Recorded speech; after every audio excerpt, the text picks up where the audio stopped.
నమఃశంకరాయ.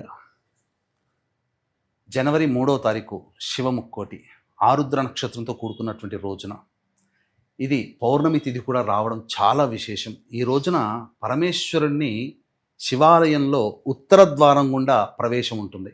మరి ఏ రోజు కూడా ఉండదండి. ఈ ఉత్తర ద్వారం గుండా ఈశ్వరుని దర్శించుకొని నమస్కారం చేసుకొని అక్కడే శివాలయంలో కానీ లేదా ఇంట్లోనైనా కానీ అనారోగ్య సమస్యలతో బాధపడేటువంటి వాళ్ళు లేదా సకలమైనటువంటి కష్టాలతో బాధపడేటువంటి వాళ్ళు ఆవు నేతితో ఈశ్వరునికి అభిషేకము జరిపించి తెల్ల జిల్లేడు పుష్పాలతో అర్చన జరిపించాలి.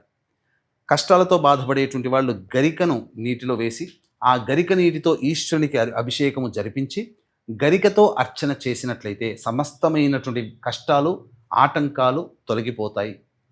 ఈ రోజున నూకలు లేనటువంటి బియ్యముతో వండినటువంటి పాయసాన్ని నైవేద్యముగా లేదా ఏదైనా తీపి పదార్థాన్ని నైవేద్యంగా పెట్టాలి.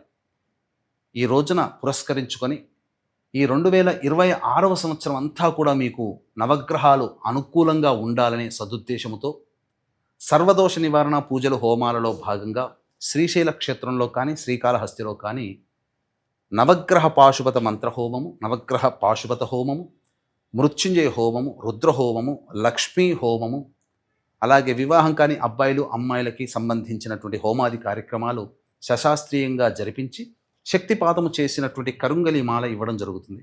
అవకాశం ఉన్నటువంటి వాళ్ళు స్క్రీన్పై కనిపిస్తున్న నెంబర్కి కాంటాక్ట్ చేసి మీ గోత్రనామాదులు నమోదు చేసుకోవచ్చు.